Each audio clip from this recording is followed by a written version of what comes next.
Hello and welcome to Season 1, Staying Relevant with the MasterNi.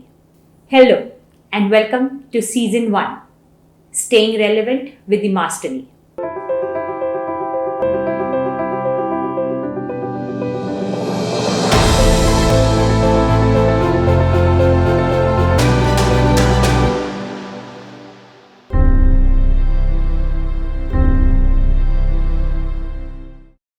I am Meenal Desai on Musings of a MasterNi, where I share a medley of my unique experiences, shaped by students, teachers, parents, and life in general.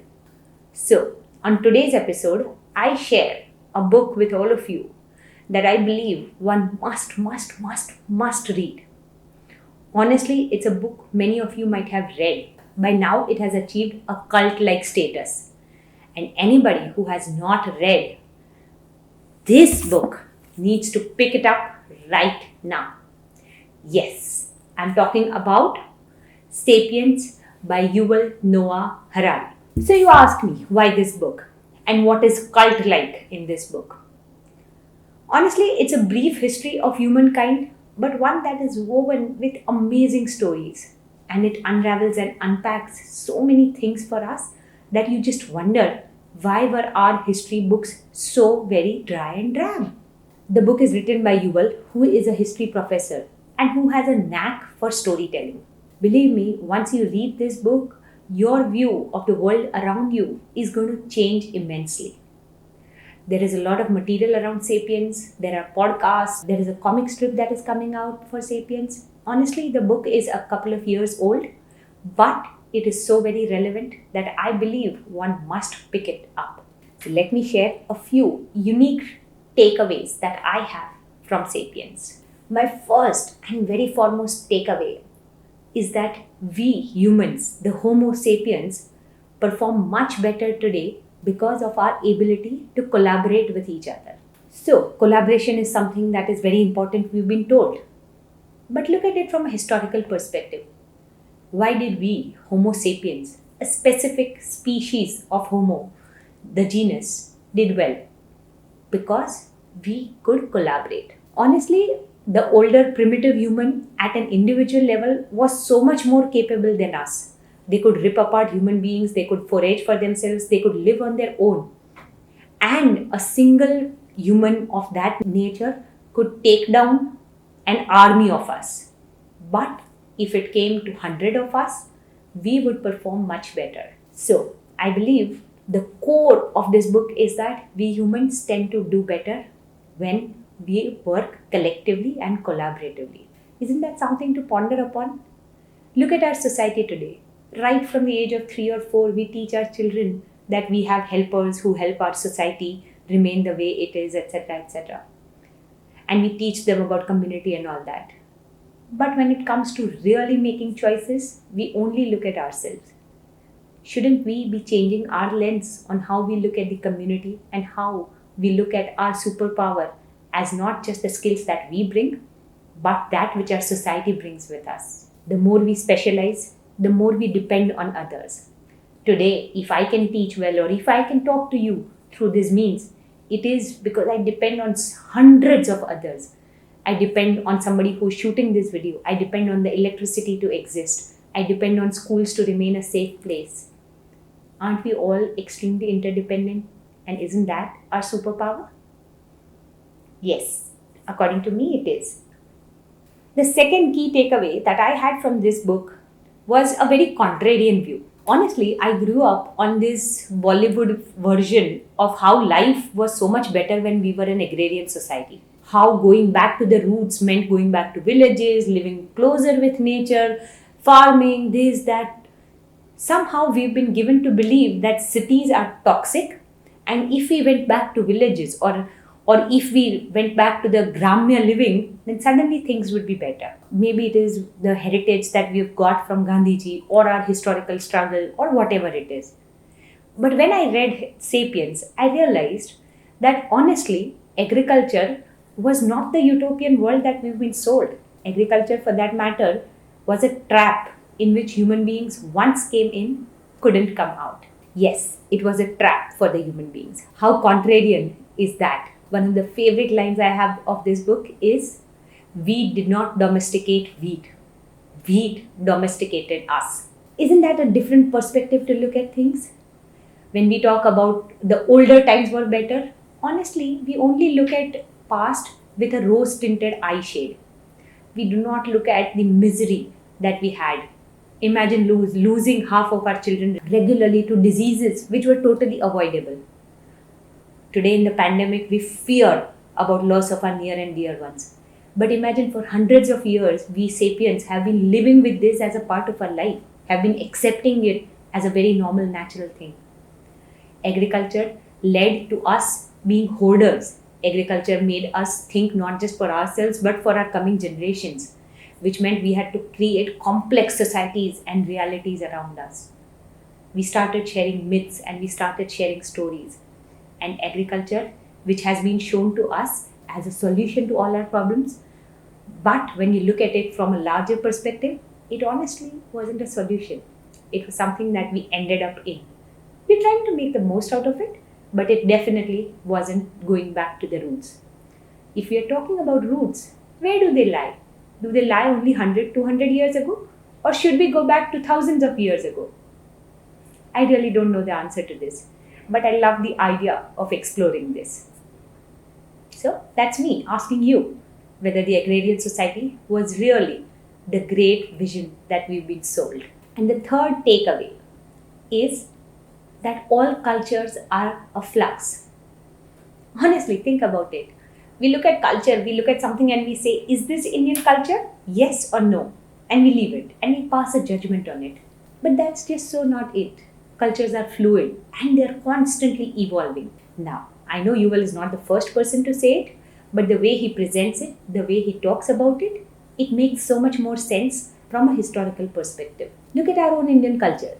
Things we believe to be authentically Indian. Are they really Indian? For example, take the parda or the gungat. We believe the Indian society did not have the system of pardas or gungat, that it came with the Mughals. But look back at the Mughals when they were in their own lands in Afghanistan or in the Middle East. They did not have a very strict system of parda. But when they came here, the Rajputs had a system of parda. Or did they? Historians differ, stories differ, but maybe both of them learned from each other. Today, parda is a common system across Indian societies which are primitive in nature. But how do we make sense out of this? Did Mughals bring it? Did we give it to Mughals? We really don't know. Our food, for that matter, so much of what we eat today is an influence of what we have got from cultures who have come to our land.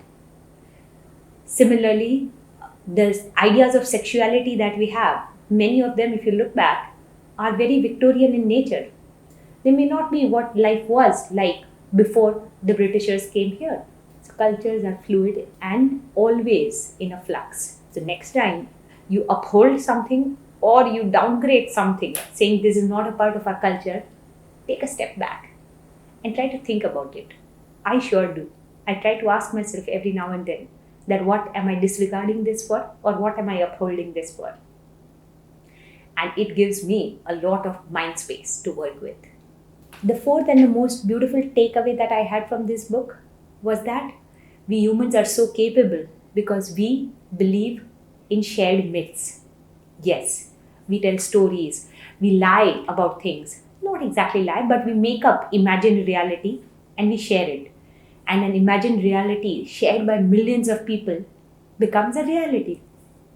Examples of that? You'll be amazed at the examples of that. Religion, corporations, money, trade. All of these are simple examples of it. Today, when I tell you that every human being has a right and there's something like human rights, honestly, human rights exist only on paper. And we believe in that paper. All of us believe in that constitution. All of us believe in that paper. Hence, it is a reality. The moment we stop believing in it, that moment it ceases to be. Isn't it an amazing thing to know? Doesn't it suddenly make you jitter? Feel like, oh, everything we know is just a shared myth? But yes, shared myths are what keep us going, and they are so very important.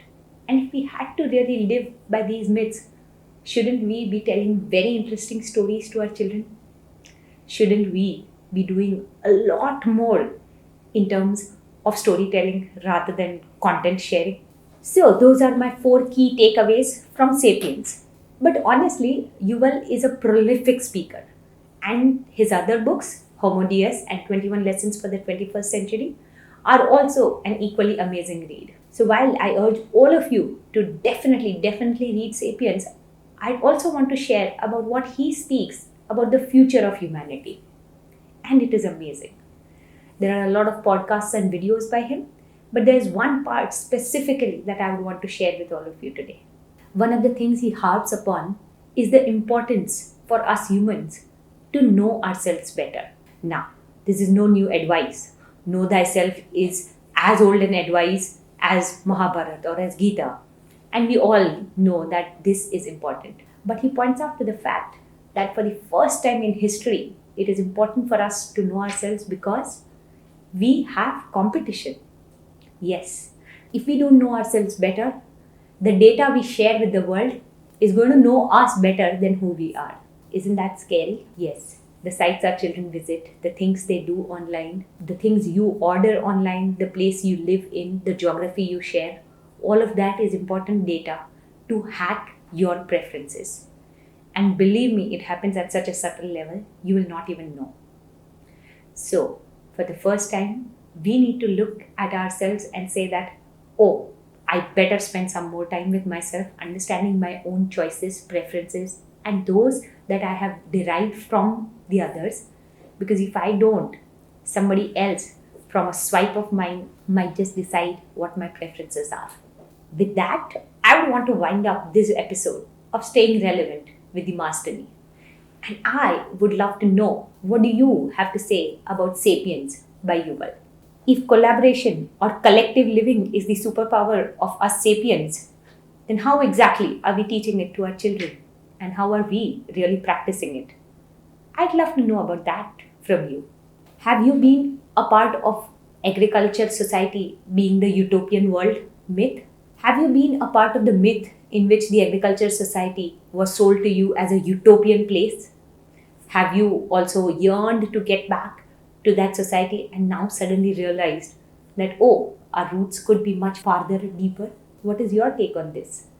And how do you think we can work with our children to help them be more empathetic citizens? Culture is always in a flux. Which elements of our culture do you think we've derived from others? And which elements of our culture have we given to different cultures in the world? Do share your views with me. I'd love to know, how do you see our culture? Everything that we believe in today is a shared myth. What is your most important shared myth, and how does it help you stay more relevant? Knowing yourself is the most important skill that you will need as you move forward. What do you do to know yourself better? Share your views with me, and I would love to know more about it.